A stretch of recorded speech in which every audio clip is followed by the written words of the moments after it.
चलिए स्टूडेंट, एक बार फिर सबका स्वागत और वेलकम है आपके अपने ऑनलाइन प्लेटफॉर्म पर। और मैं हूं अमन शर्मा। और चलिए स्टूडेंट, आज से हम नया टॉपिक का आगाज़ करते हैं और इस टॉपिक का नाम रहने वाला है बेटा सब्जेक्ट वर्ब एग्रीमेंट। तो आज की क्लास में हम बेटा बड़े ही बेहतरीन ढंग से इस टॉपिक की शुरुआत करने वाले हैं बेटा। और टॉपिक का नाम रहने वाला है बेटा सब्जेक्ट वर्ब एग्रीमेंट। अभी होता क्या है सब्जेक्ट वर्ब एग्रीमेंट? आप देखो बेटा, इसके पीछे बेटा इसकी हम पूरी कहानी को समझने का काम करते हैं कि सब्जेक्ट वर्ब एग्रीमेंट क्या है। देखो भाई, सबसे पहले इस बात को ध्यान में रखना है, सबसे इंपॉर्टेंट टॉपिक है। जब कोई भी टीचर शुरुआत करता है बेटा किसी भी इंग्लिश की, तो सबसे पहले इसी टॉपिक को पढ़ाता है। लेकिन मेरा मानना ये है कि जो सब्जेक्ट वर्ब एग्रीमेंट है नहीं, जो भी तुम नाउन पढ़ते हो, प्रोनाउन पढ़ते हो, वर्ब पढ़ते हो, ठीक है बेटा, ये सारा आपका सब्जेक्ट वर्ब एग्रीमेंट ही होता है। ठीक है भाई, ये सारा तुम्हारा बेटा सब्जेक्ट वर्ब एग्रीमेंट ही होता है। बाकी बेटा देखो, इसको हम एक एक बातों को निपटाने का काम करेंगे। बहुत सारी ऐसी बातें होगी बेटा जो तुम ऑलरेडी पहले पढ़ चुके होगे, बहुत सारी बातें ऐसे भी होंगी बेटा जो तुम नहीं पढ़ चुके होंगे। ये सारी कहानी क्लास के अंदर चलेगी। तो चलिए स्टूडेंट, जो बेहद और सबसे इंपॉर्टेंट टॉपिक है, ये हर एग्जाम में क्वेश्चन आता है बेटा। चाहे तुम बेटा छोटे एग्जाम से लेके बड़ा एग्जाम, कोई भी किसी भी एग्जाम की प्रिपरेशन कर रहे हो, यहाँ से बेटा आपके एग्जाम में हर प्रकार का क्वेश्चन आपको देखने को मिलता है। वो किसी भी कंसेप्ट से रिलेटेड हो सकता है, लेकिन पेपर में 100% क्वेश्चन आएगा भाई। तो चलिए भाई, टॉपिक का नाम है सब्जेक्ट वर्ब एग्रीमेंट। देखिए, सब्जेक्ट वर्ब एग्रीमेंट का मतलब क्या होता है, इसके मीन्स की बात करते हैं। जैसे यहाँ पर क्या लिखा बेटा, एग्रीमेंट। एग्रीमेंट का मतलब तो सबको पता है कि सर एग्रीमेंट का मतलब होता है समझौता। किसके बीच में एग्रीमेंट करवाना है, किसके बीच में समझौता करवाना बेटा? हमने यहाँ पर समझौता कराना बेटा सब्जेक्ट और वर्ब के बीच में। ठीक है भाई, ये आपके समझौते की बात नहीं चल रही है, आपकी लड़ाई किसके साथ हो रही है, वो समझौता अलग है। लेकिन हम इंग्लिश में किसके समझौते की बात कर रहे हैं? सब्जेक्ट और वर्ब के समझौते की बात कर रहे हैं। कई बार ऐसा होगा कि जो सब्जेक्ट होगा वो पावरफुल होगा, वर्ब पावरफुल नहीं होगा, तो दोनों को तो बराबर करना पड़ेगा। दोनों बराबर होंगे तभी इनके बीच में सहमति हो पाएगी, तभी इनके बीच में एग्रीमेंट हो पाएगा, है ना। इसलिए इस टॉपिक का नाम रखा गया सब्जेक्ट वर्ब एग्रीमेंट। क्या रखा गया भाई? सब्जेक्ट वर्ब एग्रीमेंट रखा गया, क्योंकि इनके बीच में हमें क्या कराने, यहाँ पर समझौते कराने हैं। ठीक है, तो चलिए कंसेप्चुअल क्वेश्चन डिस्कस करेंगे, जिससे रिलेटेड आपके एग्जाम में आपको डायरेक्ट क्वेश्चन आपको देखने को मिलेगा। तो क्या काम करना हमने? सबसे पहले ये काम करना है स्टूडेंट कि हर एक क्वेश्चन होगा और हर एक क्वेश्चन बेटा पर्टिकुलर कंसेप्ट को रेफर करेगा। एक क्वेश्चन एक कंसेप्ट, सेकंड क्वेश्चन एक कंसेप्ट। तो जितने क्वेश्चन बनेंगे उतने ही तुम्हारे क्या बनेंगे, कंसेप्ट बनेंगे। क्या बनेंगे भाई? उतने ही तुम्हारे क्या बनेंगे, कंसेप्ट। तो चलिए स्टूडेंट स्टार्ट करते हैं। फर्स्ट क्वेश्चन को बेटा रीड करो। पहले आपने रीड करना है, फिर उसके बाद में इस पर पूरा कंसेप्ट डिस्कस करूंगा, पूरा कंप्लीट कंसेप्ट डिस्कस करूंगा। तो चलिए स्टूडेंट, आपके सामने क्वेश्चन है बेटा कि all the historical monuments in Delhi including the red fort is taken care of by the archaeological survey of India. तो आपके सामने बेटा फर्स्ट क्वेश्चन लिखा हुआ है और इस क्वेश्चन का आंसर तुमने बताना है बेटा बाद में। इस फर्स्ट क्वेश्चन का आंसर बताना है आपने बाद में। सबसे पहले हम इस पर पूरा कंसेप्ट डिस्कस करेंगे। पूरा पूरा क्या डिस्कस करेंगे? कंसेप्ट। ये किस कंसेप्ट से रिलेटेड है? ठीक है भाई, करे भाई स्टार्ट अपना क्वेश्चन। चलिए स्टूडेंट स्टार्ट करते हैं क्वेश्चन को। बैकग्राउंड व्हाइट तो ठीक नहीं रहेगा भाई, अगर व्हाइट रहेगा तो हम ब्लैक दिखेंगे, तो बैकग्राउंड थोड़ा चेंज कर देते हैं साथियों। तो बैकग्राउंड हम चेंज कर देते हैं। ये बैकग्राउंड रखे, ये बैकग्राउंड रखे भाई, ये बैकग्राउंड काफी अच्छा रहेगा। तो चलिए स्टूडेंट स्टार्ट करते हैं सब्जेक्ट वर्ब एग्रीमेंट को। और आपके सामने बेटा किस कंसेप्ट से रिलेटेड क्वेश्चन है, क्वेश्चन सबने रीड कर लिया होगा। तो आपके सामने बेटा फर्स्ट क्वेश्चन है बेटा, और आपने फर्स्ट क्वेश्चन का आंसर बताना है। ठीक है भाई, चलिए स्टार्ट करते हैं। तो क्वेश्चन क्या बेटा, क्वेश्चन की लैंग्वेज ये है आपके सामने। फर्स्ट क्वेश्चन ये है, क्वेश्चन ये है बेटा आपके लिए, every human being, every human being like you have some strengths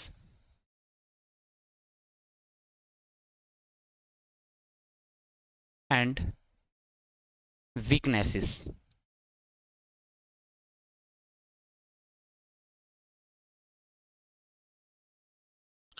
ये है बेटा first question.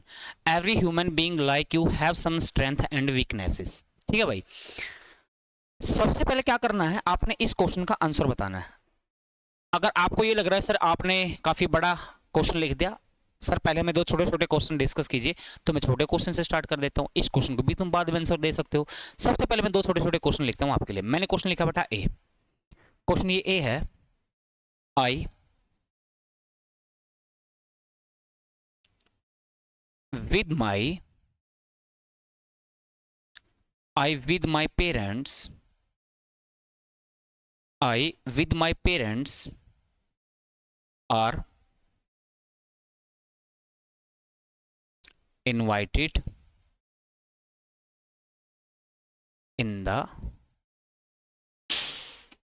wedding. In the wedding. ठीक है भाई, एक क्वेश्चन ये हो गया।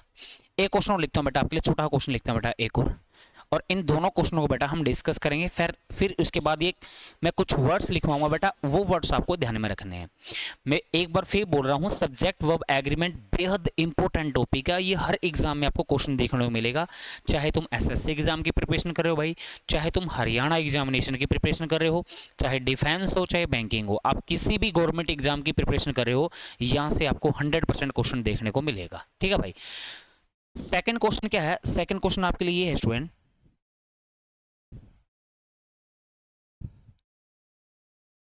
Mohan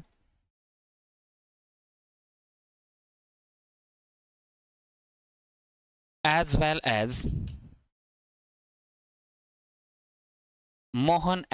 as his friends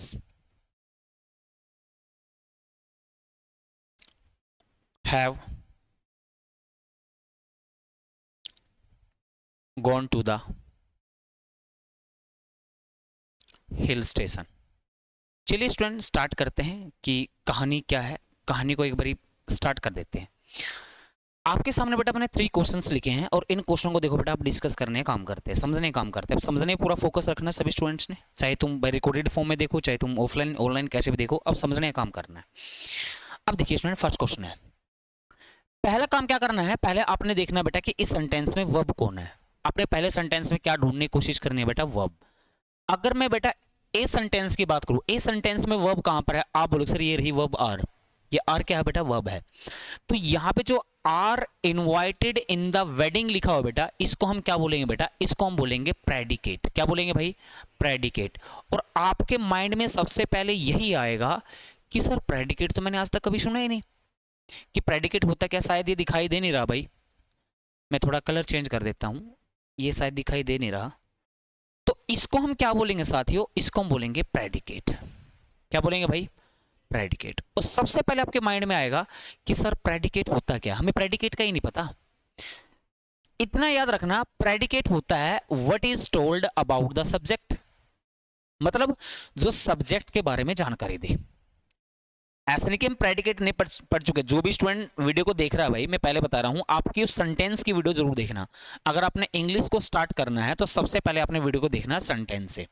subject क्या है, प्रेडिकेट क्या है, मेन क्लोज क्या है, कोऑर्डिनेट क्लोज क्या है, सबऑर्डिनेट क्लोज क्या है, सबऑर्डिनेट क्लोज डिपेंडेंट क्यों होती है, कोऑर्डिनेट क्लोज इंडिपेंडेंट क्यों नहीं होती, कॉम्प्लेक्स सेंटेंस क्या है, कंपाउंड सेंटेंस क्या है, सिंपल सेंटेंस क्या है, क्लोज क्या है, फ्रेज क्या है, ये सारी बातें बेटा हमने उसमें डिस्कस कर चुके हैं। ठीक है, वो सारी बातें, ये सारी बातें डिस्कस कर चुके हैं। अगर हम प्रेडिकेट की बात करें स्टूडेंट्स, प्रेडिकेट की कि प्रेडिकेट होता क्या, मैं एक बार फिर लिख देता हूं आपके लिए। प्रेडिकेट होता है स्टूडेंट, प्रेडिकेट होता है व्हाट इज टोल्ड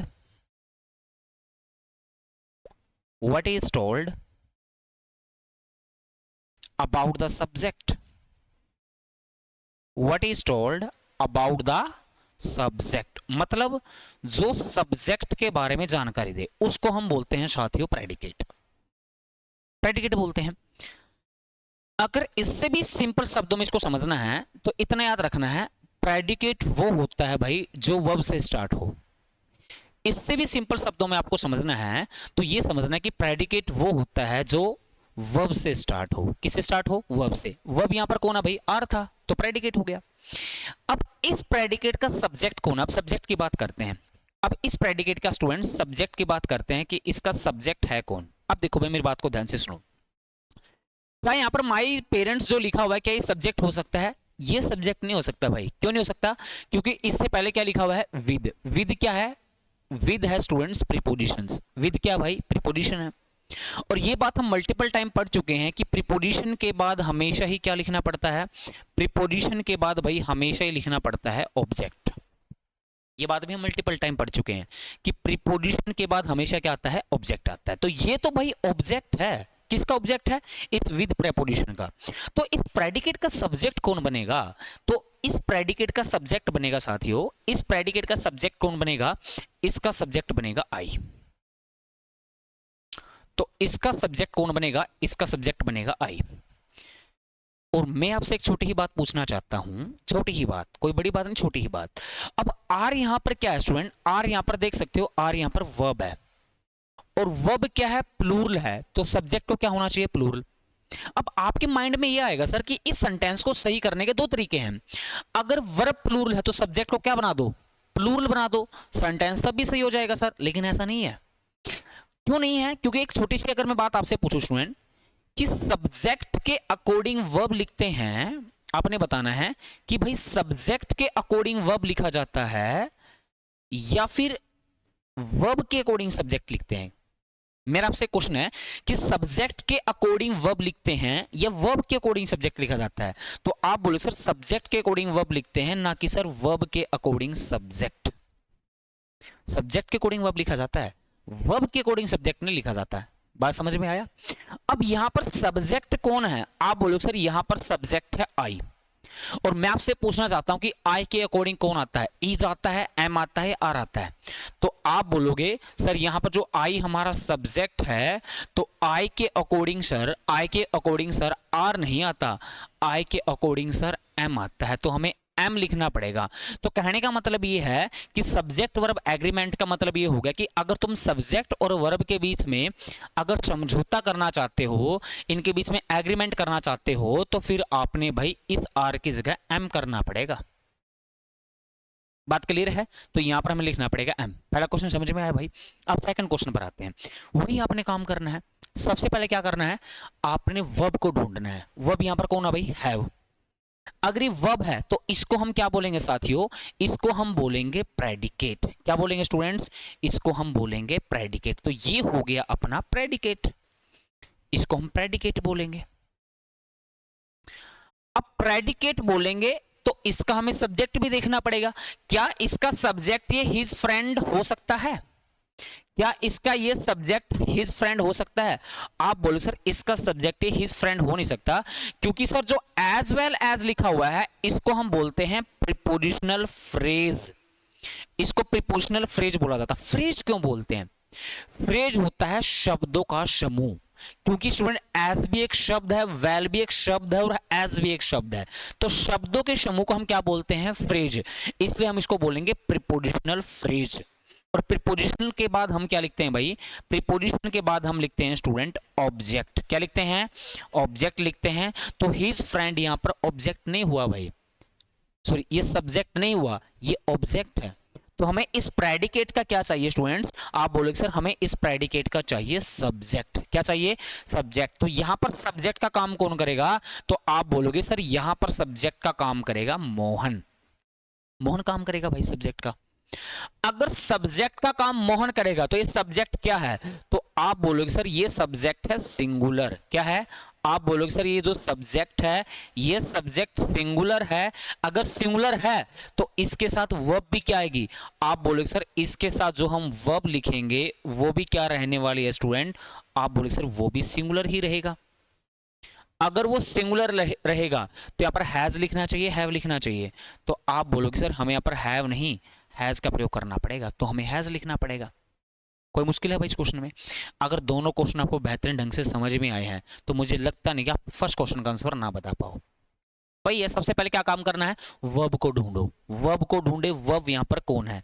सबसे पहले हम किसको ढूंढेंगे भाई?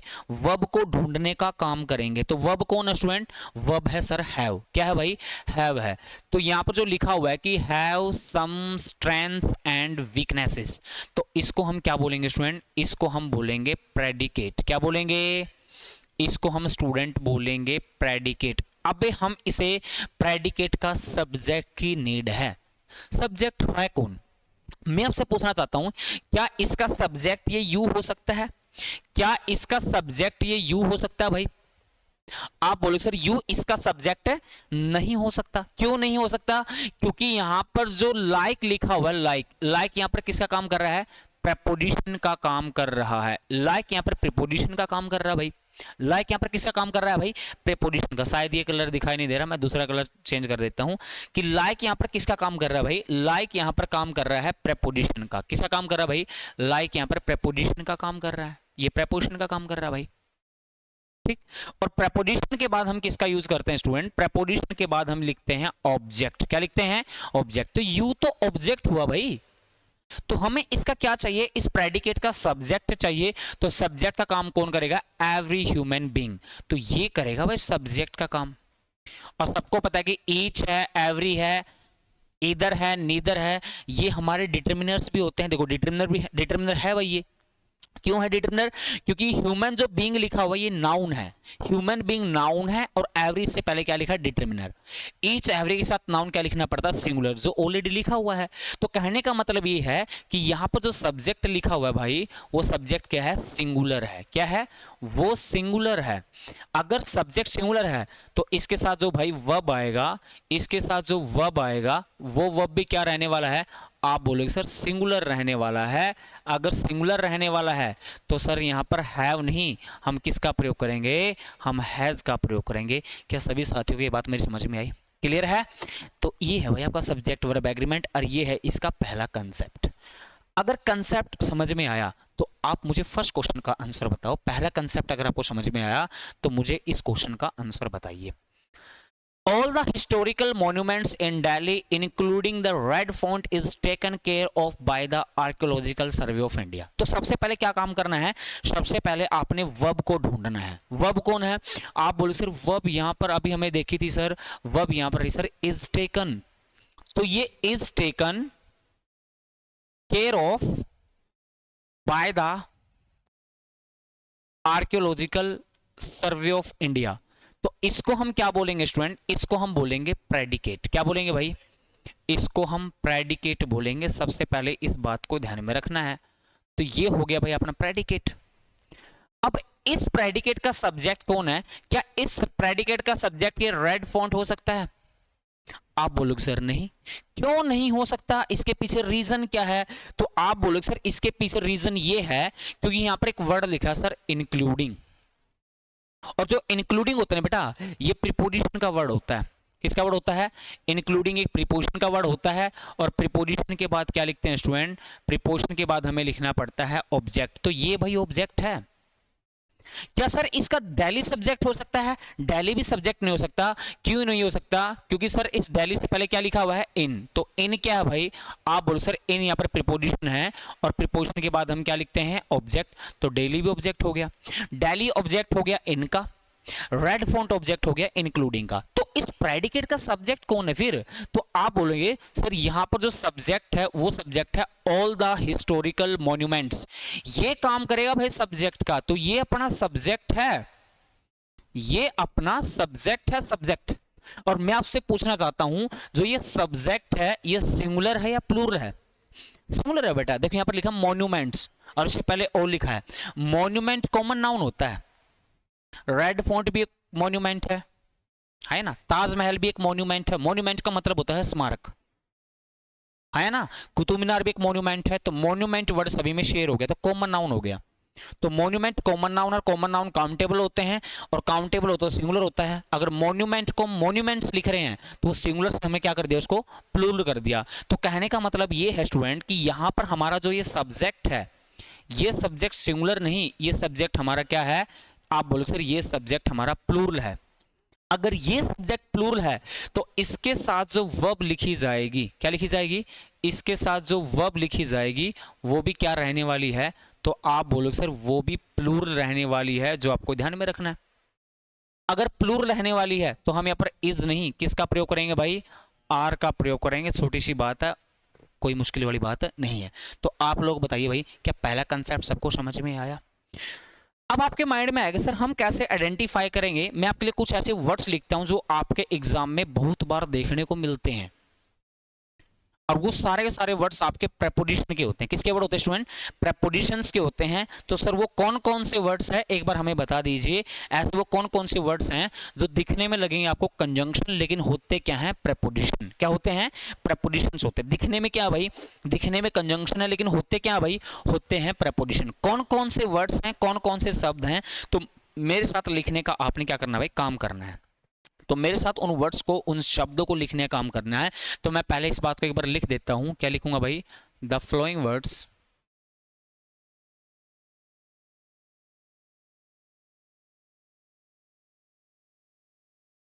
The flowing words are preposition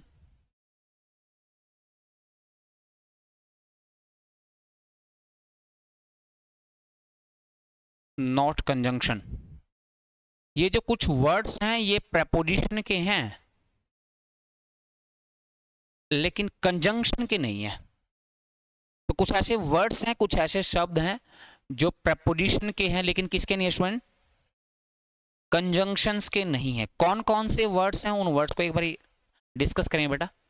ऐसे कौन कौन से वर्ड्स हैं जो प्रेपोजिशंस के हैं, कंजंक्शंस के नहीं है? कौन कौन से वर्ड्स हैं, उन वर्ड्स को समझने काम करते हैं। तो चलिए भाई, मेरे साथ लिखना चाहते हो तो मेरे साथ भी लिखना स्टार्ट कर सकते हो।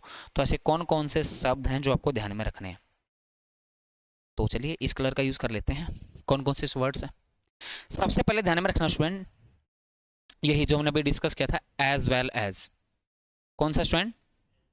As well as. सबसे पहले ध्यान में रखना है ये प्रीपोजिशन होता है, कंजंक्शन नहीं होता। पेपर में बहुत बार क्वेश्चन आता है इस पर। तो एज वेल एज है, उसके बाद लिखना with, along with, together with,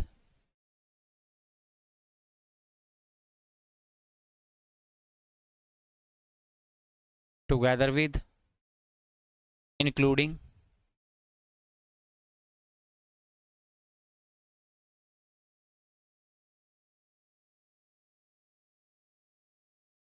excluding, despite,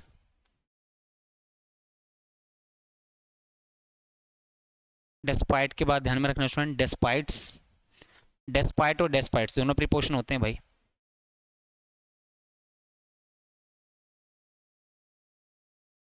डेस्पाइट्स के बाद लिखने यहाँ पर student and not.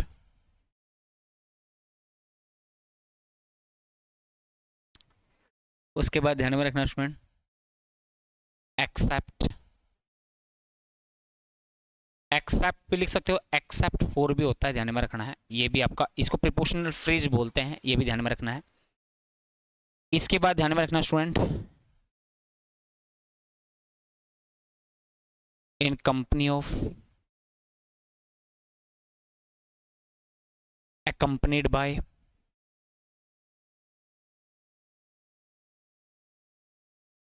accompanied by, in addition to। तो ये कुछ वर्ड्स हैं, ये कुछ वर्ड्स है स्टूडेंट, ये वर्ड्स आपको ध्यान में रखने हैं। ये सारे के सारे वर्ड्स बेटा किसके होते हैं? प्रेपोजिशंस के होते हैं। आप लाइक लिख सकते हैं, आप अनलाइक लिख सकते हैं। तो ये कुछ वर्ड्स है स्टूडेंट, ये सारे के सारे वर्ड्स किसके होते हैं? प्रेपोजिशन के होते हैं। और इनके बाद हमेशा क्या आएगा? ऑब्जेक्ट। जो भी वर्ब डिसाइड होगी इन प्रीपोजिशन से पहले जो लिखा गया वर्ड होगा उसके अकॉर्डिंग होगी। अगर वो सिंगुलर है तो वर्ब भी क्या आएगी? सिंगुलर। अगर वो प्लूरल है तो वर्ब भी क्या आएगा? प्लूरल। मैंने क्या बताया आपको कि ये सारे के सारे वर्ड्स प्रीपोजिशन के होते हैं। जो भी वर्ब डिसाइड होगी इससे पहले जो लिखा गया वर्ड है उसके अकॉर्डिंग होगी। अगर वो सिंगुलर है तो वर्ब भी क्या आएगी? सिंगुलर आएगी भाई। अगर वो प्लूरल होगा तो वर्ब भी क्या आएगी? अगर वो प्लूरल होगा तो फिर वर्ब भी प्लूरल आएगी। तो पहला कंसेप्ट बताइए, क्या सबको समझ में आया? तो फर्स्ट जो क्वेश्चन डिस्कस किया ये फर्स्ट कंसेप्ट से था। क्लियर भाई सबको? चलिए अब आते हैं स्टूडेंट सेकंड क्वेश्चन पर। पहले क्या करना है, इस सेकंड क्वेश्चन को रीड करना है। रीड करने के बाद क्या करना है, फिर इस पर हम पूरा का पूरा कंसेप्ट डिस्कस करेंगे। तो सेकंड क्वेश्चन को रीड करना है और रीड करने के बाद भाई हम इस पर पूरा का पूरा कंसेप्ट डिस्कस करेंगे। Blaming others for their own mistakes are an everyday practice for some people in this company. तो एक बार इस क्वेश्चन का आंसर बताने का काम करेंगे। ये पहले कंसेप्ट डिस्कस करें।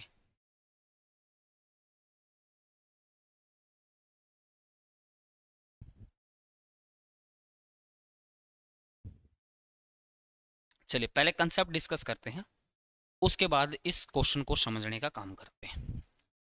ठीक, पहला क्वेश्चन देखो भाई और आंसर बताने का काम करिएगा। पहला क्वेश्चन है, छोटा सा कंसेप्ट है, कोई मुश्किल नहीं है। फर्स्ट क्वेश्चन है,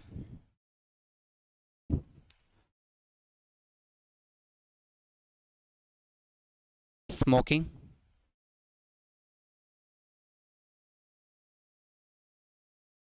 cigarettes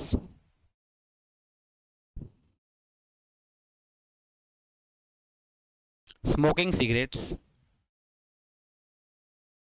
are injurious।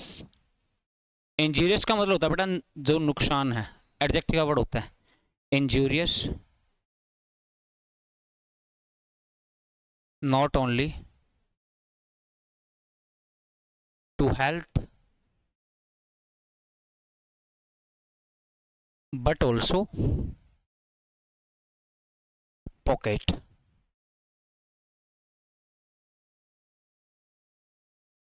जो स्मोकिंग सिगरेट है वो नुकसानदायक शरीर के लिए नहीं बल्कि पॉकेट्स के लिए भी है। मतलब पॉकेट्स का मतलब पर पैसे हैं, पैसे का तो इन्वेस्टमेंट तो है, लेकिन स्मोकिंग करने वाले तो स्मोकिंग करते हैं भाई, सीधी सी बात है।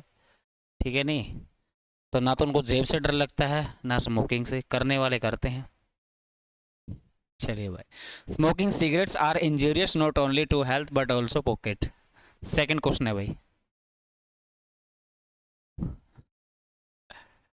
To right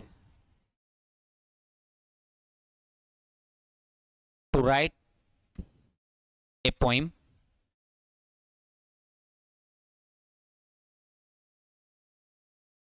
are my hobby. चलिए भाई, दो छोटे छोटे क्वेश्चंस लिखे हैं, पहले इन छोटे छोटे क्वेश्चन को निपटाने का काम करेंगे, उसके बाद कंसेप्ट क्या है उस क्वेश्चन का आंसर देने का अपने काम करना है। पहला क्वेश्चन देखो भाई, smoking cigarette are an injurious not only to health but also pocket. देखो क्वेश्चन क्या है, अब समझना भाई, मेरी बातों को बिल्कुल समझना। अब यहां पर देखो स्टूडेंट, फर्स्ट क्वेश्चन में क्या है, smoking cigarette are injurious not only to health but also pocket. अब यहां पर वर्ब कौन है, आप लोग सिर्फ वर्ब यहां पर आ रहा है।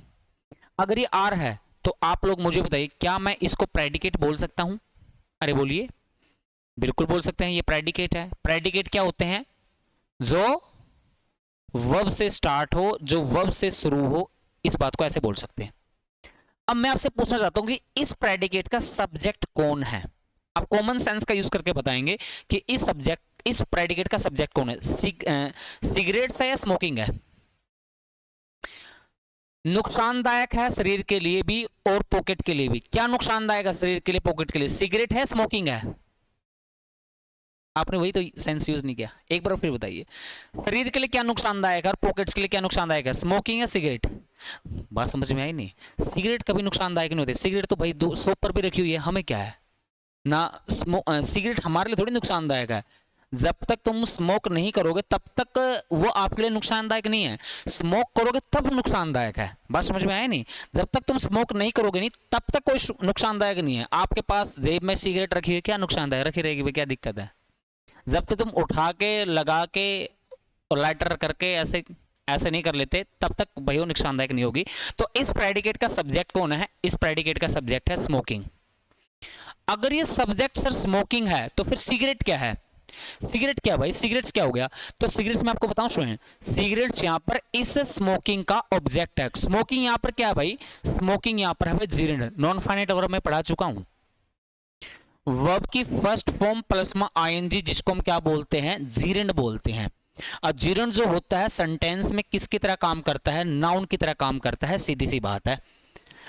जो अगर स्मोकिंग तुम्हारा जीरंड हुआ तो ये तुम्हारा नॉन फाइनाइट वर्ब है। नॉन फाइनाइट वर्ब का मतलब होता है शेमी वर्ब। जिस प्रकार वर्ब के अपने फीचर्स होते हैं, वर्ब के अपने खुद के सब्जेक्ट और ऑब्जेक्ट होते हैं, उसी प्रकार से जो तुम्हारी नॉन फाइनाइट वर्ब होती है उसके भी अपने क्या होते हैं, सब्जेक्ट और ऑब्जेक्ट होते हैं। तो यहां पर जो सिगरेट्स लिखा हुआ है नी, ये सिगरेट्स किसका ऑब्जेक्ट है, ये है स्मोकिंग का, ये स्मोकिंग का ऑब्जेक्ट है भाई, ठीक है। और ये ऑब्जेक्ट इसका है are injurious not only health but not also pocket. तो इस प्रेडिकेट का सब्जेक्ट भी कौन है, स्मोकिंग है। व्हाट स्मोकिंग, क्या smoking, cigarette smoking. What are injurious not only to health but also pocket. तो अगर इसका सब्जेक्ट ये हो गया स्मोकिंग, तो स्मोकिंग क्या है भाई, मैं लिख भी देता हूं, स्मोकिंग यहां पर जीरंड है, स्मोकिंग यहां पर जीरंड है, जीरंड। अगर ये जीरंड स्मोकिंग हो गया, अगर जीरंड ये सब्जेक्ट हो गया, तो ये जीरंड कैसे सब्जेक्ट हो गया भाई, ये हो गया सिंगुलर। क्या हो गया भाई, जो जीरंड होते हैं ना भाई, ये हमेशा ही क्या होते हैं भाई, ये हमेशा ही सिंगुलर होते हैं। क्या होते हैं भाई, सिंगुलर। अगर ये सिंगुलर होते हैं तो इसके साथ जो भाई वर्ब लिखा जाएगा, इसके साथ जो भाई वर्ब लिखा जाएगा वो भी क्या होगा, तो आप बोलोगे सर वो भी सिंगुलर ही रहेगा। अगर वो सिंगुलर रहेगा तो इसके साथ आर आएगा या इज आएगा, तो आप बोलोगे सर इज आएगा। तो हमें लिखना पड़ेगा smoking cigarettes is injurious not only to health but also pocket. ठीक भाई, अब आते हैं सेकंड क्वेश्चन पर। सेकंड क्वेश्चन को भी समझने का काम करते हैं। पहले क्या काम करना है, अपने प्रेडिकेट ढूंढना है, प्रेडिकेट कि यहाँ पर प्रेडिकेट कौन है। तो सबसे पहले क्या काम करना है, प्रेडिकेट का। तो प्रेडिकेट ढूंढने के लिए अपने वर्ब ढूंढना पड़ेगा। वर्ब कौन है, आप बोलो सर वर्ब यहाँ पर है आर माई हॉबी। तो ये हो गया सर हमारा प्रेडिकेट, क्योंकि प्रेडिकेट वो होता है सर जो किससे स्टार्ट हो भाई, जो वर्ब से स्टार्ट हो। किससे स्टार्ट हो भाई, जो वर्ब से स्टार्ट हो उसको प्रेडिकेट बोलते हैं। सर इस प्रेडिकेट का सब्जेक्ट कौन है, आर माई हॉबी, मेरी हॉबी है। क्या हॉबी है, पोइम मेरी हॉबी है, लिखना मेरी हॉबी है। कॉमन सेंस से बताओ भाई, मेरी हॉबी क्या है, ये स्पीकर बोल रहा है मेरी हॉबी क्या है, पोइम या लिखना। लिखना हॉबी हो सकती है, पोइम थोड़ी हॉबी होगी भाई। तो यहां पर इस प्रेडिकेट का जो सब्जेक्ट होगा, तो सब्जेक्ट कौन होगा, तो आप बोलो सर यहां पर सब्जेक्ट होगा टू राइट, ये सब्जेक्ट होगा भाई। तो सर ए पोएम क्या है, पोएम हो गया बेटा इस टू राइट वर्ब का ऑब्जेक्ट, मतलब इस to write non finite verb का ऑब्जेक्ट। क्योंकि नॉन फाइनाइट वर्ब वो होती है भाई जिसके अपने खुद के सब्जेक्ट ऑब्जेक्ट होते हैं, जैसे वर्ब के अपने खुद के सब्जेक्ट ऑब्जेक्ट होते हैं। टू राइट क्या लिखना, poem. What are my hobby. अब यहां पर जो टू राइट लिखे स्टूडेंट, इसको बोलते हैं इन्फिनेटिव। क्या बोलते हैं भाई, इसको हम बोलते हैं इन्फिनेटिव। टू प्लस में वर्ब की फर्स्ट फॉर्म को हम इन्फिनेटिव बोलते हैं, याद रखना। तो ये क्या है स्टूडेंट, ये भाई इन्फिनेटिव है।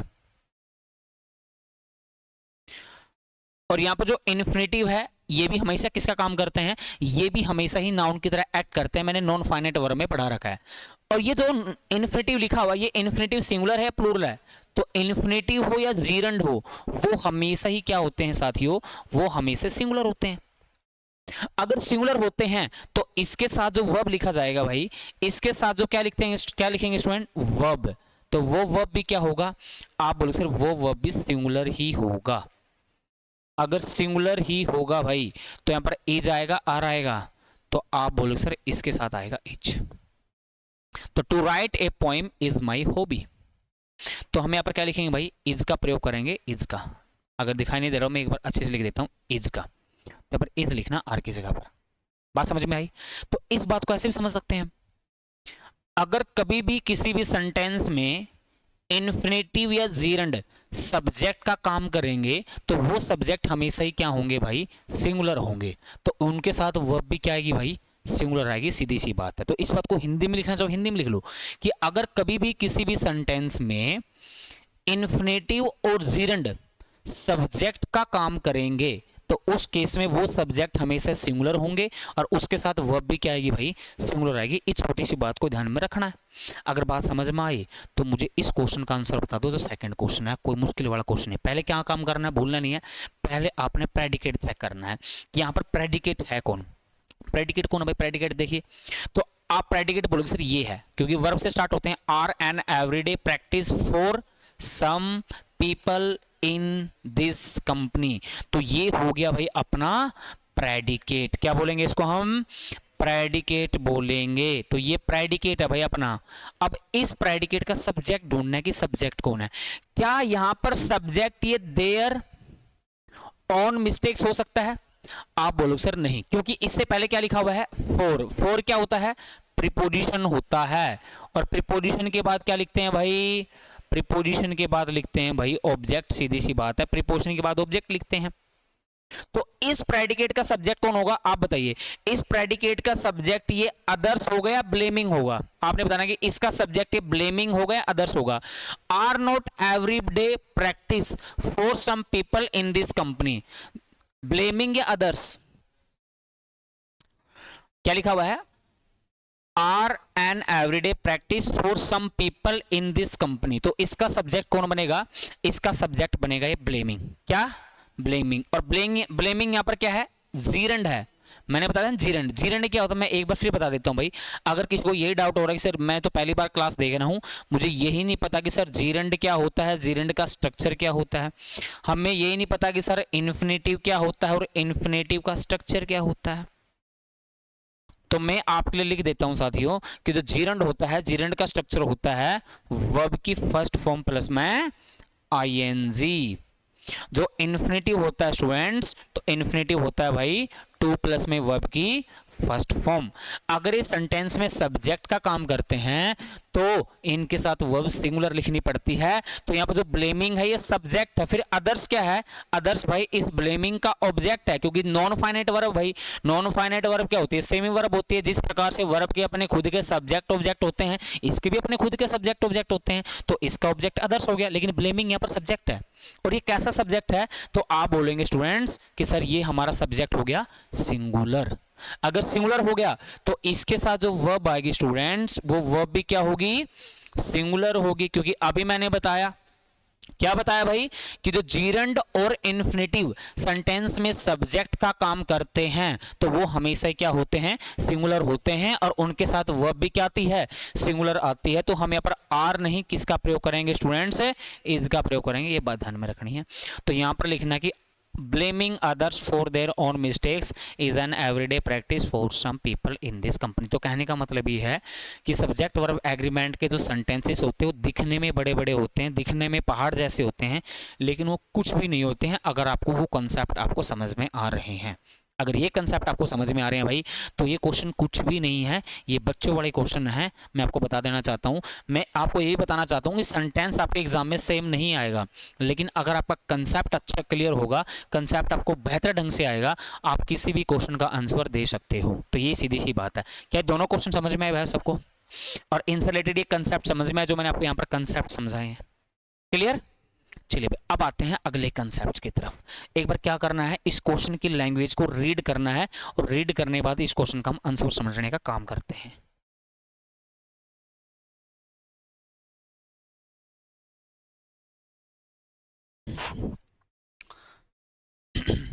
चलिए भाई,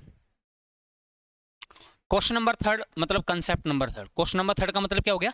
कंसेप्ट नंबर थर्ड। दो कंसेप्ट मैंने डिस्कस कर लिए दो क्वेश्चन के साथ। अब आपका आज की क्लास का थर्ड कंसेप्ट है, the economics of maintaining is safe environment is not just the concern of the government. ठीक भाई, क्वेश्चन पढ़ लिया। पढ़ने के बाद हमें पहले क्या करना है? कंसेप्ट को सीखना है, फिर उसके बाद इस क्वेश्चन का क्या करना भाई? आंसर देना। पहले हम कंसेप्ट को सीखने का काम करेंगे कि इससे रिलेटेड कंसेप्ट क्या रहने वाला है। पहले कंसेप्ट को सीखने का काम करेंगे। करें भाई स्टार्ट। तो पहले मैं आपके लिए क्या करूंगा, दो छोटे छोटे क्वेश्चंस लिखूंगा और उन दो छोटे छोटे क्वेश्चन को पहले समझाऊंगा, फिर इस क्वेश्चन को डिस्कस करेंगे। अब यहां पर ध्यान से समझना भाई, पहले दो छोटे छोटे क्वेश्चंस। पहला क्वेश्चन है,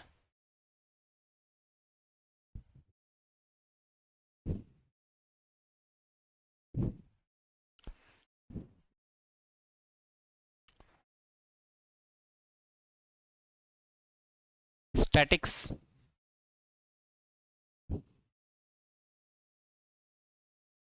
statics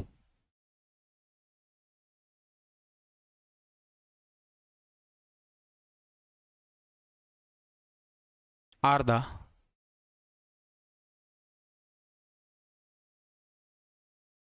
branch of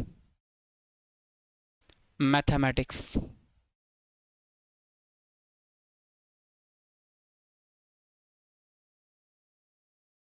ये पहला क्वेश्चन है भाई।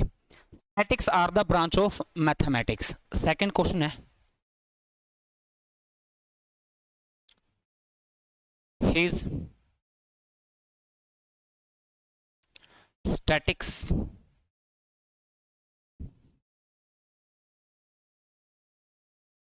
doesn't spot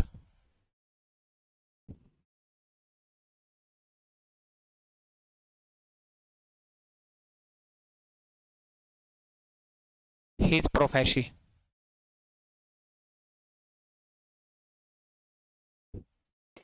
मैं पहले क्या करूंगा बेटा स्टूडेंट, मैं सबसे पहले भाई कुछ वर्ड्स लिखूंगा और उन वर्ड्स को पहले मैं समझाऊंगा, फिर इन क्वेश्चनों को डिस्कस करेंगे। मैं आपके लिए कुछ वर्ड्स लिखता हूं। देखिए स्टूडेंट, कुछ नेम ऑफ सब्जेक्ट्स होते हैं, आपने कभी ना कभी पढ़े होंगे, नाउन के अंदर पढ़े होंगे कि जैसे कुछ नेम्स ऑफ सब्जेक्ट होते हैं जो दिखने में क्या होते हैं, प्लूरल, लेकिन होते क्या है, सिंगुलर होते हैं। होते सिंगुलर, दिखने में क्या है, प्लूरल। प्लूरल का मतलब उनके लास्ट में आपको एस दिखा मिलेगा, एस लिखा मिलेगा उनके लास्ट में। जैसे अगर मैं बात करूं नेम ऑफ सब्जेक्ट की, अगर मैं बात करूं मैथमेटिक्स, मैथमेटिक्स हो गया, इकोनॉमिक्स हो गया, मैथमेटिक्स है, इकोनॉमिक्स है, स्टैटिक्स हो गया,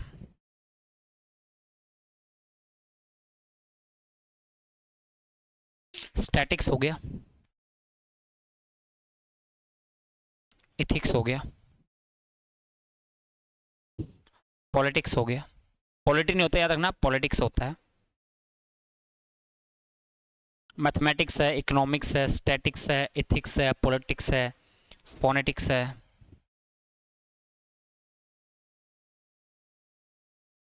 ठीक है, ये ध्यान में रखना है। और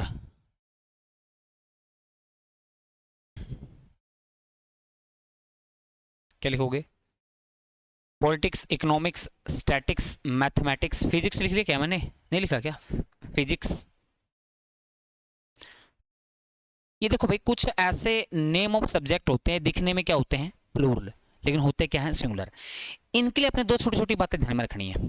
जो मैंने आपके लिए वर्ड्स लिखे हैं, इन वर्ड्स को लेकर स्टूडेंट दो छोटी छोटी बातें ध्यान में रखनी है। ठीक है, कौन सी बातें ध्यान में रखनी है, छोटी छोटी, किनको लेके, इन वर्ड्स को लेके। इन वर्ड्स को लेकर दो छोटी छोटी बातें ध्यान में रखनी है। कौन सी बातें ध्यान में रखनी है, देखना स्टूडेंट, दो बातें हैं। पहला पॉइंट, पहला पॉइंट है स्टूडेंट, अगर आप इनको सेंटेंस में नेम ऑफ सब्जेक्ट की तरह यूज करोगे, किसकी तरह यूज करोगे, नेम्स ऑफ सब्जेक्ट, क्योंकि सब्जेक्ट के भी तो नेम होते हैं भाई, पढ़ते हो नहीं, पॉलिटिक्स पढ़ी है, पढ़ी होगी आपने, नहीं पढ़ी, इकोनॉमिक्स पढ़ी होगी, ऑनलाइन वाले तो पढ़ी होगी भाई, इकोनॉमिक्स पढ़ी होगी आपने, मैथमेटिक्स पढ़ा होगा आपने, है ना, ये नेम ऑफ सब्जेक्ट है, याद रखना। अगर ये नेम्स ऑफ सब्जेक्ट हो, क्या हो स्टूडेंट्स, नेम्स ऑफ सब्जेक्ट, तो उस केस में ये हमेशा ही क्या होते हैं, सिंगुलर होते हैं। और इनके साथ जो वर्ब लिखी जाएगी स्टूडेंट्स, वो वर्ब हमेशा ही क्या होगी, वो वर्ब हमेशा ही क्या लिखनी है आपने, सिंगुलर लिखनी है। अगर ये नेम ऑफ सब्जेक्ट है तो उस केस में कैसा सब्जेक्ट कंसीडर किया जाएगा, सिंगुलर। तो इसके साथ जो वर्ब लिखी जाएगी भाई, वो भी क्या होगी, सिंगुलर होगी। सबसे पहले ध्यान में ये रखना है। सेकंड पॉइंट स्टूडेंट, क्या आपको ध्यान में रखना है, अगर इसको हम सेंटेंस में नेम ऑफ सब्जेक्ट नहीं, इसको हम सेंटेंस में यूज करेंगे अदरवाइज। कैसे यूज करेंगे, अदरवाइज यूज करेंगे, नेम ऑफ सब्जेक्ट नहीं, अदरवाइज। क्वेश्चन के थ्रू समझाऊंगा। तो उस केस में इस सब्जेक्ट को क्या कंसीडर करना है, इस सब्जेक्ट को आपको कंसीडर करना है क्या, सिंगुलर या प्लूरल, प्लूरल। तो इसके साथ जो वर्ब लिखी जाएगी वो भी हमेशा क्या रहने वाली है भाई, वो भी हमेशा प्लूरल रहने वाली है। इस बात को ध्यान में रखना है, वो भी हमेशा प्लूरल रहने वाली है। इस छोटी सी बात को आपने ध्यान में रखना है। बात क्लियर है। अब इस बात को सबसे पहले समझेंगे क्वेश्चंस के थ्रू। मुझे लगता है ऐसे तो बात समझ में नहीं आएगी, क्वेश्चन के थ्रू समझ में आएगी। पहले मैं एक काम करता हूं, पहले दो छोटे छोटे और क्वेश्चन लिख देता हूं, पहले उसको समझने का काम करते हैं। देखो भाई क्या है, मैंने क्वेश्चन लिखा, politics are my, politics are my कैसा सब्जेक्ट, फेवरेट सब्जेक्ट। किस लिख देगी, politics are my favourite subject, की पॉलिटिक्स मेरा फेवरेट सब्जेक्ट है। Second, his politics is very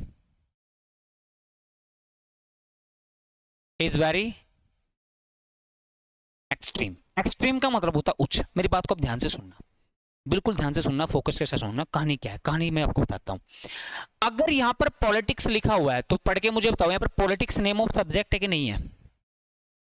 name of subject ही तो है कि पॉलिटिक्स मेरा फेवरेट सब्जेक्ट है। किसी का पॉलिटिक्स फेवरेट होता है, किसी का इंग्लिश फेवरेट होता है, किसी का मैथ फेवरेट होता है, किसी का जी की बात करें इकोनॉमिक्स फेवरेट होता है, जैसे पॉलिटिक्स की मैं बात की है ना।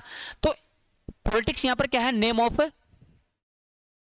ये नेम ऑफ सब्जेक्ट है भाई यहां पर। ये अगर नेम ऑफ सब्जेक्ट है तो इसको क्या कंसीडर करोगे, तो ये सब्जेक्ट हो गया भाई तुम्हारा क्या, सिंगुलर हो गया।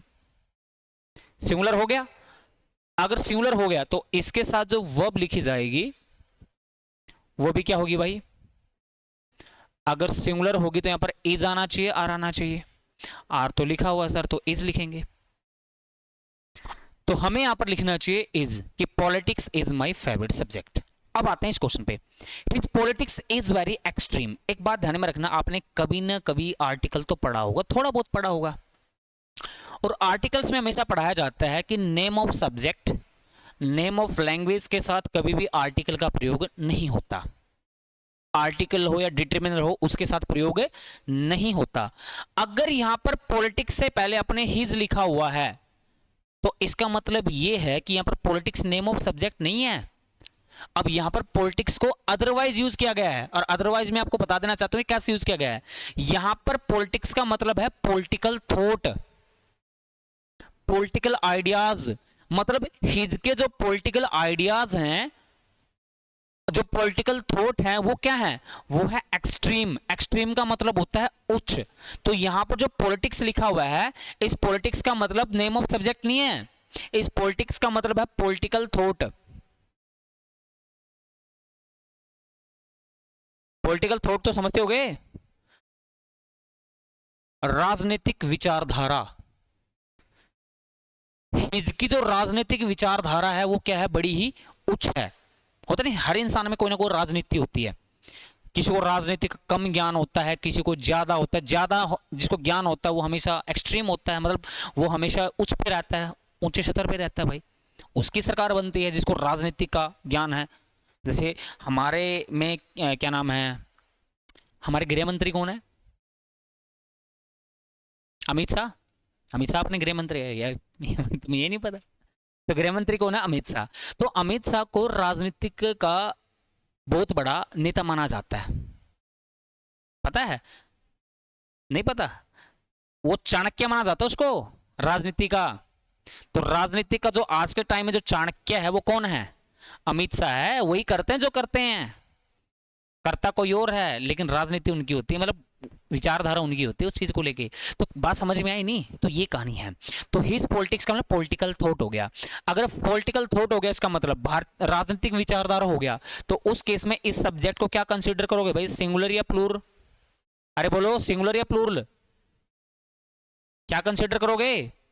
प्लूरल करेंगे। क्यों करेंगे? क्योंकि यहां पर पॉलिटिक्स का मतलब नेम ऑफ सब्जेक्ट नहीं है। अगर नेम ऑफ सब्जेक्ट होनी तब इसको प्लूरल मानना। अगर प्लूरल मानोगे तो इसके साथ जो वर्ब लिखा जाएगा भाई वो भी क्या रहेगा, इसके साथ जो वर्ब लिखा जाएगा भाई वो भी क्या रहने वाला है, इसके साथ वर्ब जो लिखा जाएगा वो भी क्या रहेगा, प्लूरल। अगर प्लूरल रहेगा तो यहां पर इज आएगा, आर आएगा, आर का प्रयोग कीजिए। अगर ये दोनों क्वेश्चन समझ में आए तो यहां पर दो क्वेश्चन और आपके लिए लिखे हैं, ये आपके लिए ही हैं, आंसर बताना। Statics are the branch of mathematics. तो यहां पर स्टैटिक्स क्या है, नेम ऑफ सब्जेक्ट है, अदरवाइज यूज किया है। जैसे अगर आपने ग्रेजुएशन कर रहे हो तो बहुत सारे ऐसे स्टूडेंट्स होते हैं जो स्टैटिक्स पार्ट होता है मैथ का, मैथ लेते हैं, तो वहां पर उनको स्टैटिक्स पढ़ना पड़ता है।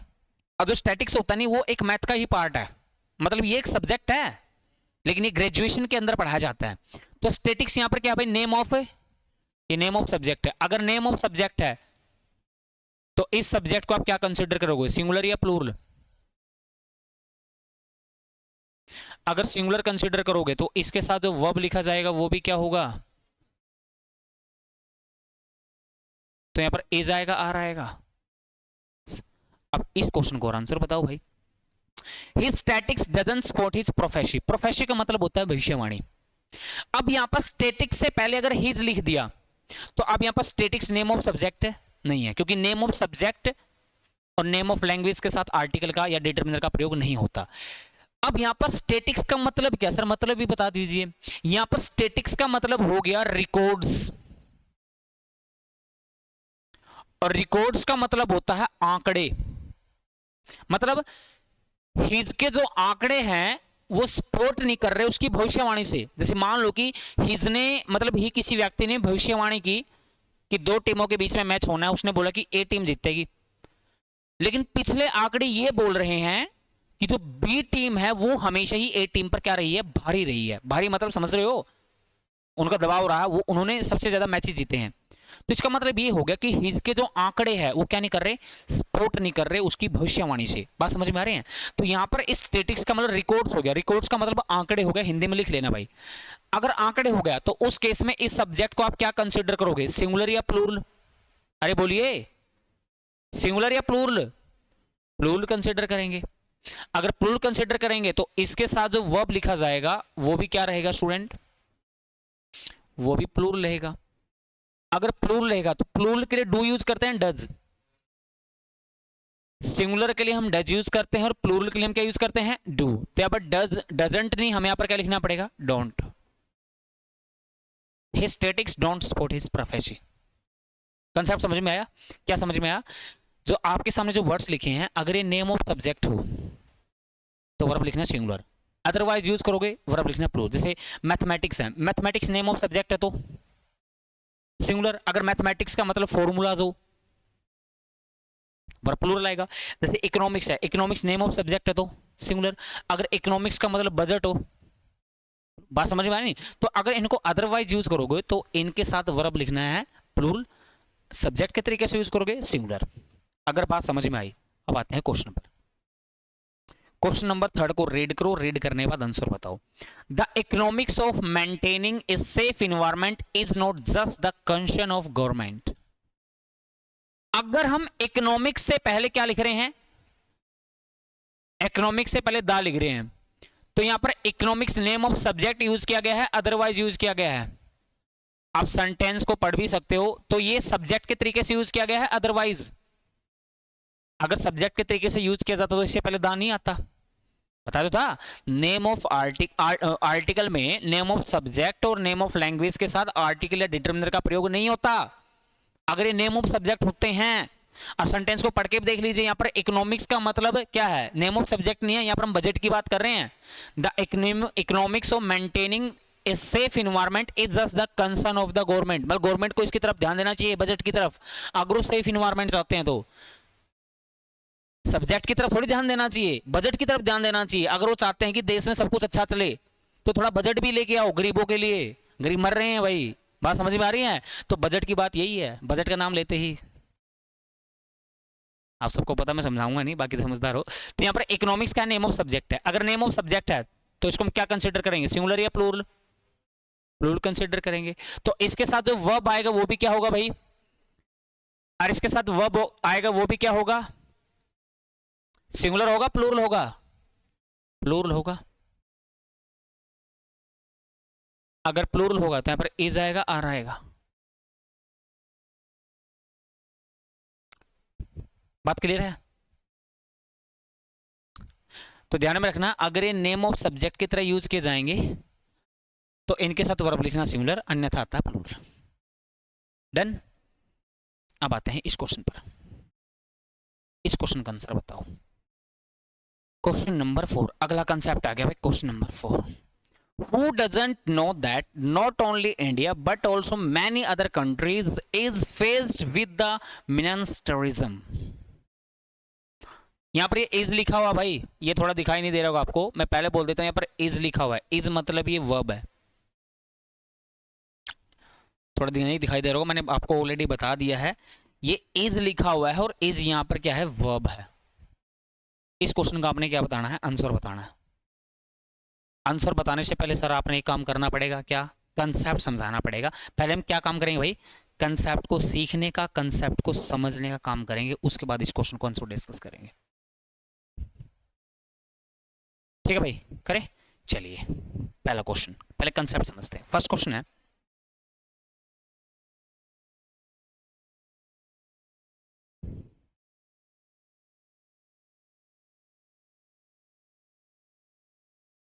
Not only Kamal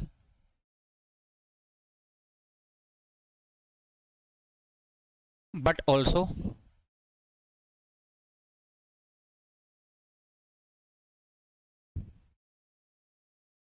his parents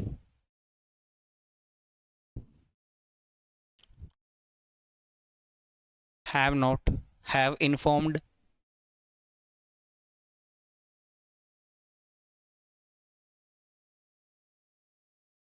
the police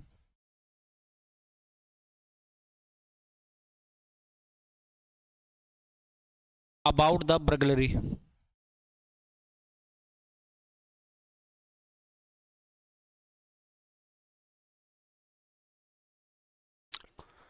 Not only Kamal but also his parents have informed the police about the burglary.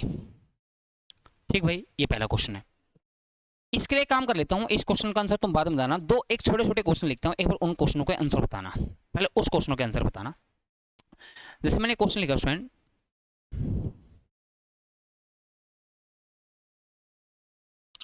आई और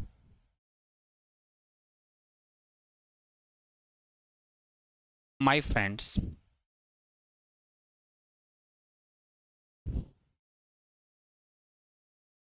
are invited there. ठीक, सेकंड क्वेश्चन है,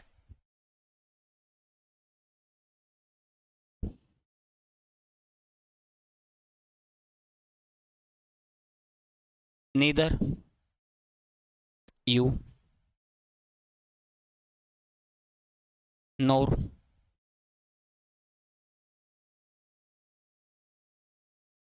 Ram have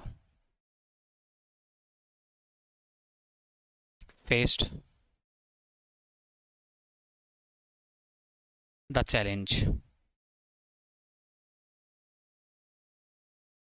चलिए भाई, दो छोटे छोटे क्वेश्चंस लिखे हैं, एक क्वेश्चन लिखा है, पहले इन क्वेश्चनों को डिस्कस करेंगे, देन उसके बाद सेंटेंस को सीखने का काम करेंगे। चलिए भाई, आई और माई फ्रेंड्स आर इनवाइटेड, इसका मतलब यहाँ पर जो क्वेश्चन आप पढ़ोगे समझोगे तो इस एक क्वेश्चन में आप क्या देख रहे हो, यहाँ पर एक कंजंक्शन यूज किया है, और क्या यूज किया भाई, और कंजंक्शन यूज किया है। देखो तुम्हें कभी पढ़ा तो अच्छी बात, नहीं पढ़ा मैं एक बार बता देता हूं। जो और होता है ये आपका अल्टरनेटिव कंजंक्शन होता है। अल्टरनेटिव समझते हो, ये विकल्प को जोड़ने का काम करता है। मतलब आई और माई फ्रेंड्स, मतलब इसका मतलब हो गया या तो आई या फिर मेरे फ्रेंड्स क्या है वहां पर इनवाइटेड है। मतलब ऐसा नहीं कि आई भी इनवाइट है और माई फ्रेंड्स भी इनवाइटेड है। इसका मतलब ये है या तो आई को इनवाइट किया गया है या उसके दोस्तों को, दोनों में से किसी एक को इनवाइट किया गया। ठीक, अब यहां पर जो आर इनवाइटेड लिखा हुआ है ये क्या है स्टूडेंट, ये है प्रेडिकेट। अब बात ये है कि अगर दोनों में से किसी एक को इनवाइट किया गया है तो इसका मतलब दोनों में से कोई एक ही सब्जेक्ट होगा, ये तो आई सब्जेक्ट होगा या फिर माई फ्रेंड सब्जेक्ट होगा। ये तो आई सब्जेक्ट होगा या माई फ्रेंड सब्जेक्ट होगा। अगर आई सब्जेक्ट होगा तो हमें आई के अकॉर्डिंग क्या लिखना पड़ेगा वहां पर, एम। अगर माई फ्रेंड्स लिखा होगा तो माई फ्रेंड्स तो प्लूरल है, तो फिर सेंटेंस सही है। तो अब किसको सब्जेक्ट मानोगे, आई को मानोगे माई फ्रेंड्स को मानोगे। अब दिक्कत ये होगी क्योंकि दोनों में से किसी एक को इनवाइट किया गया है। अगर एक को इनवाइट किया गया तो एक को ही सब्जेक्ट मानना पड़ेगा। तो किसको मानोगे सब्जेक्ट, आई को या माई फ्रेंड्स को, फ्रेंड्स को। बहुत बढ़िया, सही बोला आपने। अब अगर ये पता नहीं लगे नहीं कि सर हम सब्जेक्ट किसको माने, तो याद रखना जो वर्ब के पास होगा, जो वर्ब के पास होगा उसको ही सब्जेक्ट मानना है। तो मैं आपसे पूछना चाहता हूं यहां पे जो आर वर्ब है, इस वर्ब के पास में कौन है भाई, माई फ्रेंड्स है या आई है, इसके पास में कौन है भाई। आप बोले सर इसके पास में है कौन, इसके पास में है सर माई फ्रेंड्स, ये इसके पास में है। अगर ये इसके पास में है तो इसको ही हम क्या मानेंगे, ये सब्जेक्ट सिंगुलर है प्लूरल है? प्लूरल है क्योंकि फ्रेंड्स लिखा हुआ है।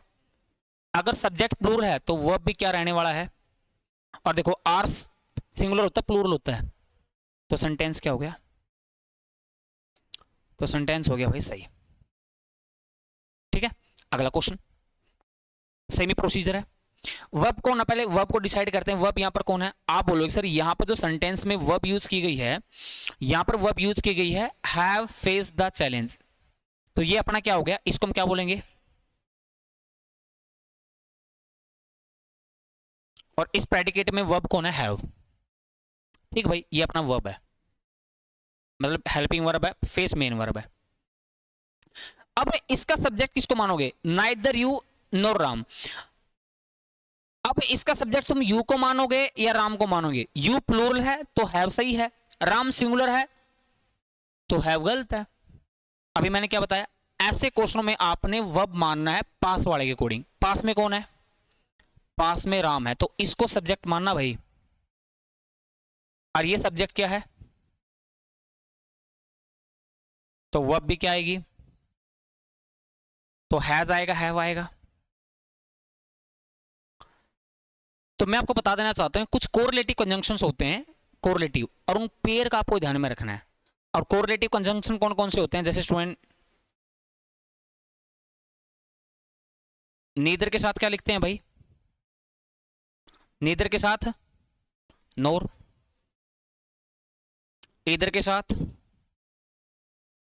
और, नॉट ओनली के साथ बट ऑल्सो। ये कुछ हमारे कोरिलेटिव कंजंक्शंस होते हैं, इनसे रिलेटेड पेपर में क्वेश्चन आते हैं। अगर इन कोरिलेटिव कंजंक्शन का प्रयोग किया गया हो तो हमेशा वर्ब किसके अकॉर्डिंग लिखनी है? पास वाले के अकॉर्डिंग। पास में सिंगुलर है तो वर्ब सिंगुलर, पास में प्लूरल है तो वर्ब प्लूरल। बात समझ में आई? अगर ये बात समझ में आया तो ऊपर वाले क्वेश्चन का आंसर बताओ। Not only Kamal but also his parents have inform the police about the burglary. तो यहां पर जो have inform the police about the burglary लिखा हुआ है, इसको हम बोलेंगे प्रेडिकेट। बस ये देखना कि इस प्रेडिकेट का सब्जेक्ट कौन है, कमल है या हिज पेरेंट्स है। तो मैंने क्या बताया? अगर आपका कोरिलेटिव से क्वेश्चन आए तो वर्ब हमेशा लिखना पास वाले अकॉर्डिंग। तो इसके पास में कौन है? इसको सब्जेक्ट मानेंगे। और ये सब्जेक्ट सिंगुलर है प्लूरल है, तो इसके साथ जो वर्ब आएगा भाई वो भी क्या होगा? अगर वो प्लूरल होगा तो हैव ऑलरेडी प्लूरल है कि नहीं है? अगर प्लूरल है तो सेंटेंस क्या हो गया? सही। तो क्या ये क्वेश्चन सबको समझ में आया भाई? क्या सेंटेंस, ये कंसेप्ट सबको समझ में आया? अगर कंसेप्ट समझ में आया तो इस क्वेश्चन का आंसर बताओ। कहां गया भाई? पीछे होगा शायद एक और। Who doesn't know that not only India but also many other countries is faced with a ministerialism? देखो मैं आपको बताता हूं भाई, पूरा सेंटेंस का चिट्ठा बोल देता हूं मैं। डजंट नो इसको बोलेंगे प्रेडिकेट। इस प्रेडिकेट का सब्जेक्ट कौन है? हु, क्योंकि लिखा है who whom which that, who whom which, और आप मान सकते हैं बेटा दैट। ये इंटेरोगेटिव प्रोनाउन होते हैं। इंटेरोगेटिव का मतलब होता है बेटा क्वेश्चन पूछने के लिए यूज किया जाता है। देखो लास्ट में बेटा क्वेश्चन मार्क भी है, ये सब्जेक्ट है भाई। और यहाँ पे जो दैट है ये कंजंक्शन है, और कंजंक्शन का फंक्शन होता है जोड़ने का। अब यहाँ पर आगे में प्रेडिकेट कौन है? ये रहा, ये इज है भाई, लास्ट में आकर नहीं दिखाई दे रहा हो। इज फेस्ड विद द मिनिस्टरिज्म, ये प्रेडिकेट हो गया। अब आपने बताना है कि इस प्रेडिकेट का सब्जेक्ट कौन है। इस प्रेडिकेट का सब्जेक्ट इंडिया है या फिर मैनी अदर कंट्रीज है, क्योंकि देखो यहां पर यूज किया गया स्टूडेंट स्ट्रक्चर कोरिलेटिव का। नॉट ओनली के साथ क्या आता है? देखो बट ऑल्सो। और मैंने क्या बताया था? वर्ब हमेशा किसके अकॉर्डिंग लिखनी है भाई? पास वाले के अकॉर्डिंग। इस वर्ब के पास में कौन है? इंडिया है या मैनी अदर कंट्रीज है? मैनी अदर कंट्रीज, तो इसको आपने सब्जेक्ट मानना है। और मैनी अदर कंट्रीज कैसा सब्जेक्ट है? सिंगुलर या plural? Many other countries singular या प्लूरल? अरे बोलिए। तो इसके साथ जो वर्ब लिखा जाएगा भाई, वो वर्ब क्या आएगा, सिंगुलर या प्लूरल, प्लूरल। तो यहाँ पर इज लिखा हुआ है, इस इज को कन्वर्ट कर दो आर में, इस इज को कन्वर्ट कर दो किसमें। एक इस प्रकार का क्वेश्चन आएगा, ध्यान में रखना। चार टाइप, चार कंसेप्ट मैंने आपको समझाए हैं।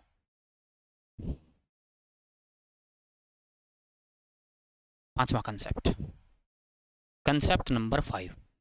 Most of the birds found in a tropical rainforest as a long and strong beak that helps them in their survival in those conditions.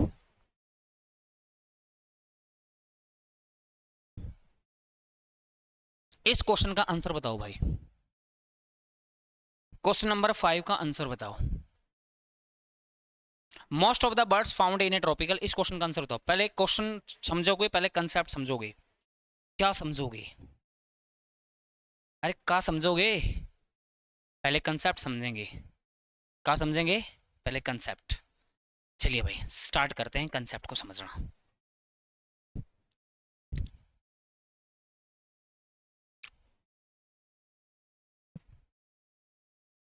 पहला क्वेश्चन है,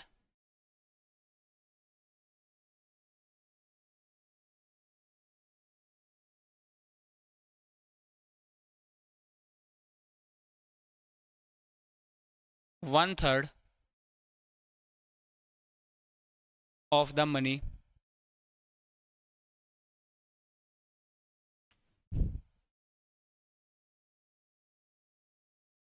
recovered from them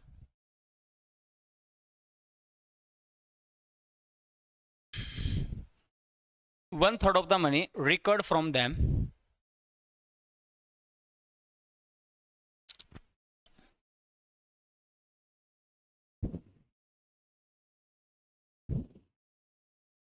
one third of the money recovered from them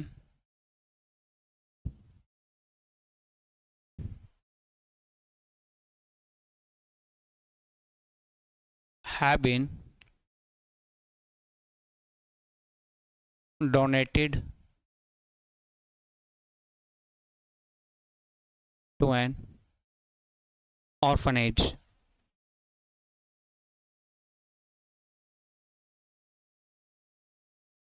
orphanage का मतलब होता है अनाथ आश्रम। क्या होता है, अनाथ आश्रम। एक क्वेश्चन ये है भाई। सेकंड क्वेश्चन है,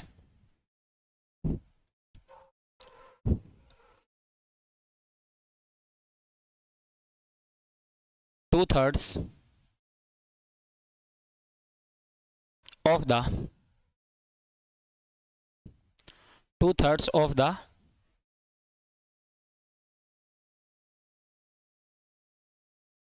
commercial vehicles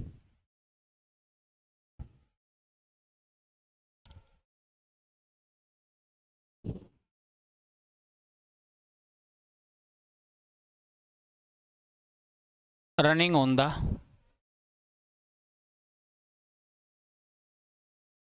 busy road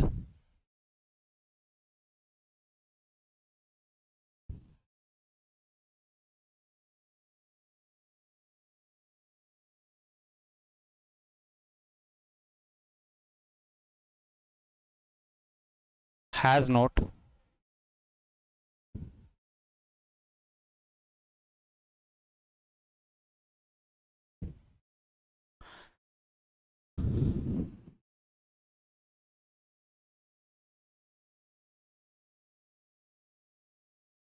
has not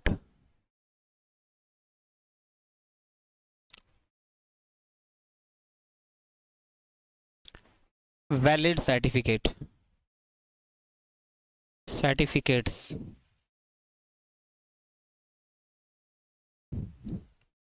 दो क्वेश्चन लिखे हैं, छोटे छोटे हैं, थोड़े बड़े दिख रहे लेकिन है छोटे छोटे।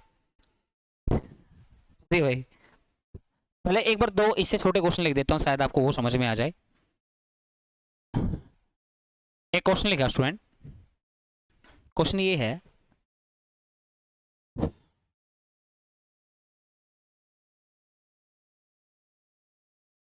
half of the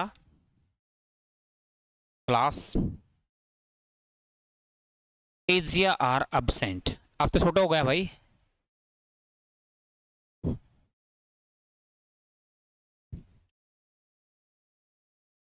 half of the students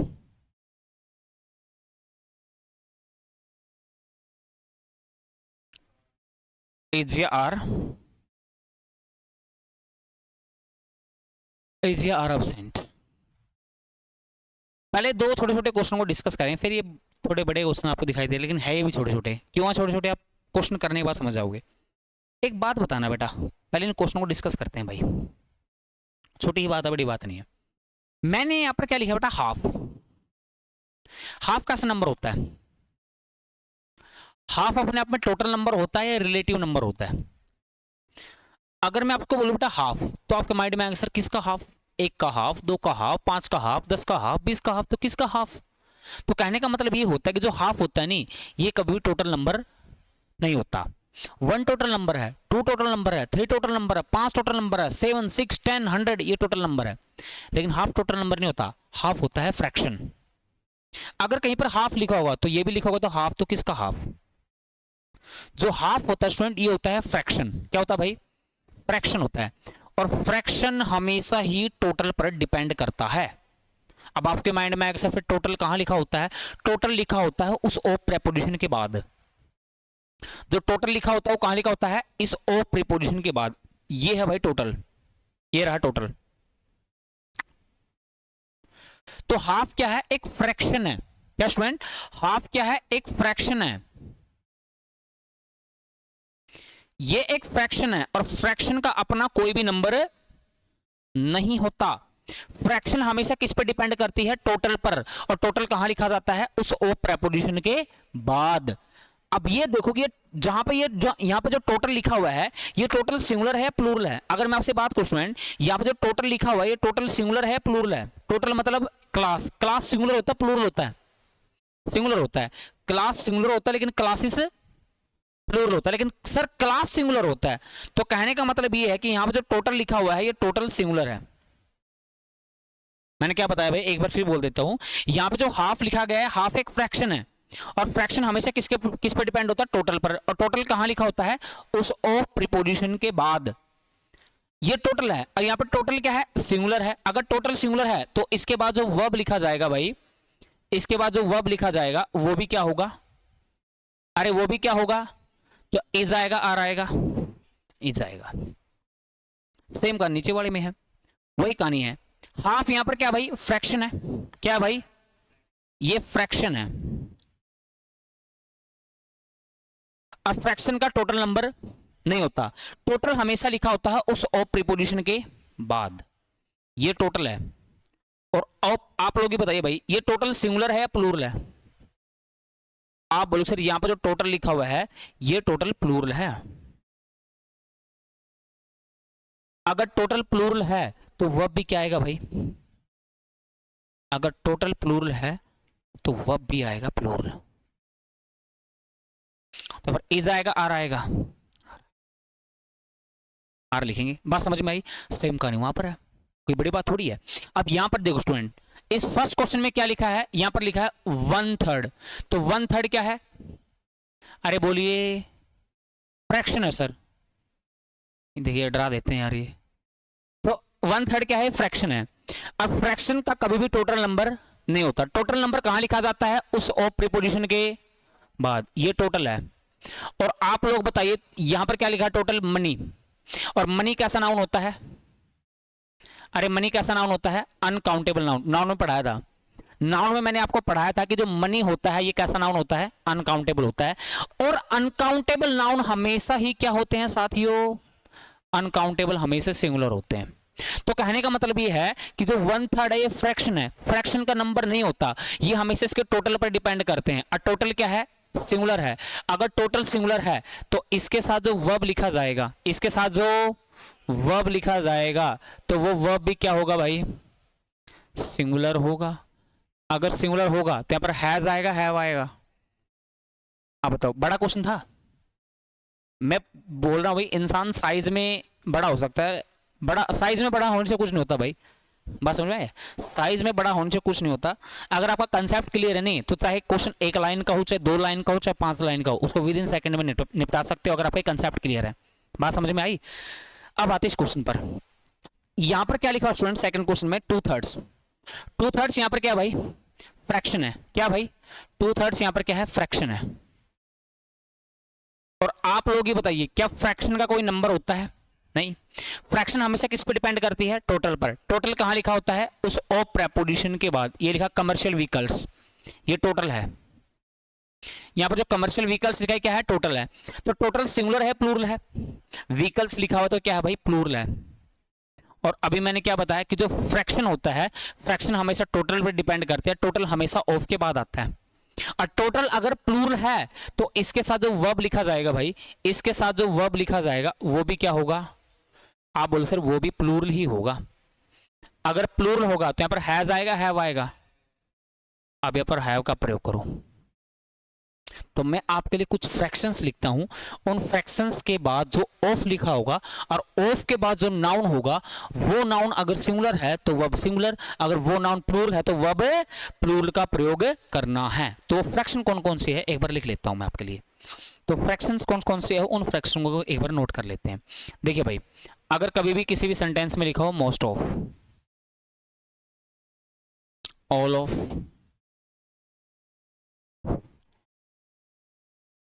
1/3 of,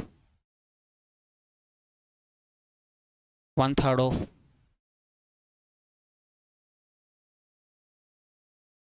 2/5 of, 2/5 of लिखा हो,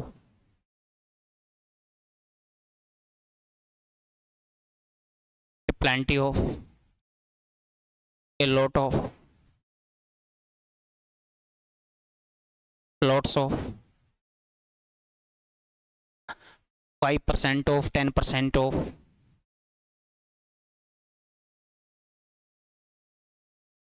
तो ये क्या होता है student?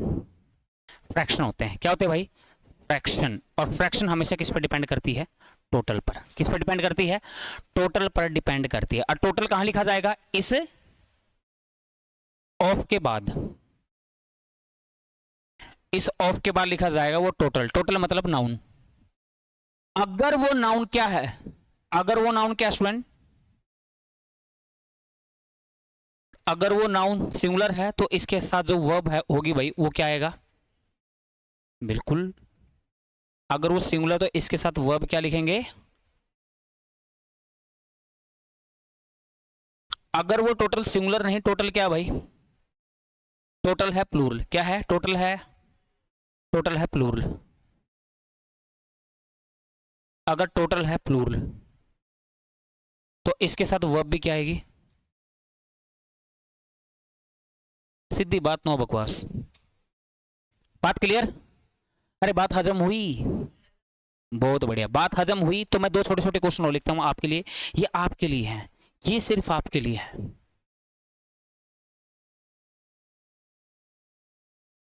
All of the knowledge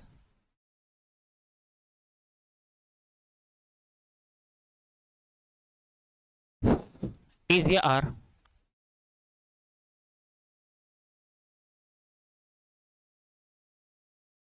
from it. एक क्वेश्चन ये हो गया। एक क्वेश्चन आपके लिए भाई, all of the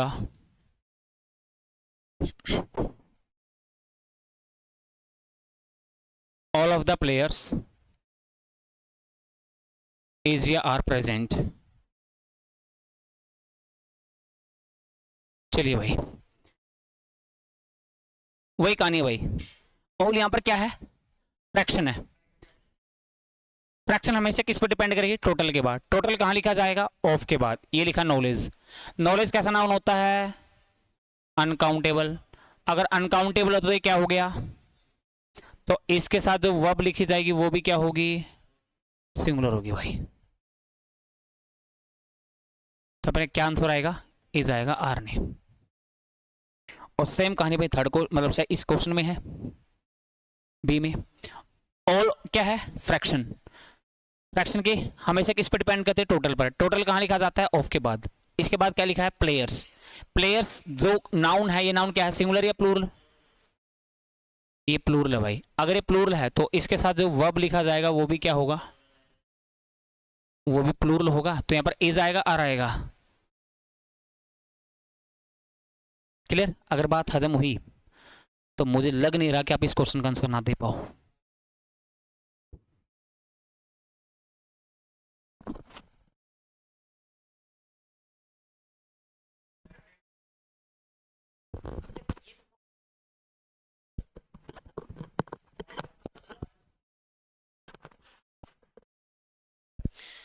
Most of the birds found in tropical rainforest has a long and strong beak that helps them in their survival in those conditions. देखो भाई, कहानी तो वही है, पहले ही सबको पता ही होगी कि has a long and strong beak।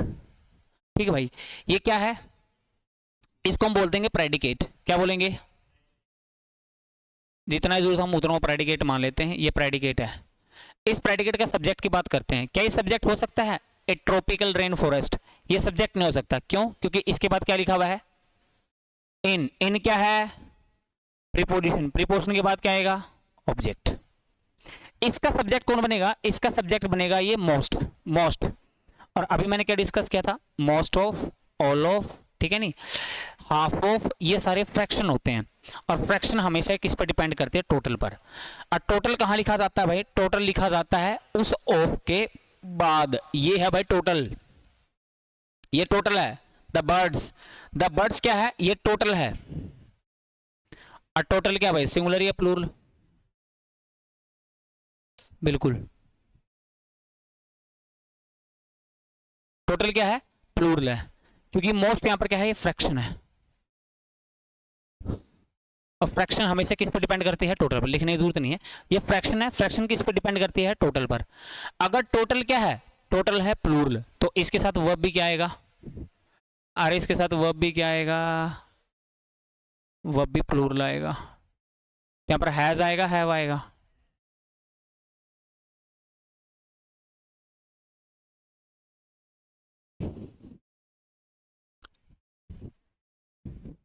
तो बातें समझ में आई, बातें क्लियर हुई। 5 क्वेश्चन और 5 कंसेप्ट फिनिश। इन 5 कंसेप्ट से रिलेटेड अगर क्वेश्चन आएगा तो मुझे लगता नहीं कि आप इन क्वेश्चनों को सोल्व ना कर पाओ। तो चलिए भाई स्टूडेंट, तो आज के लिए इतना ही, मिलते हैं नेक्स्ट वीडियो में। सभी स्टूडेंट को जय हिंद, जय भारत।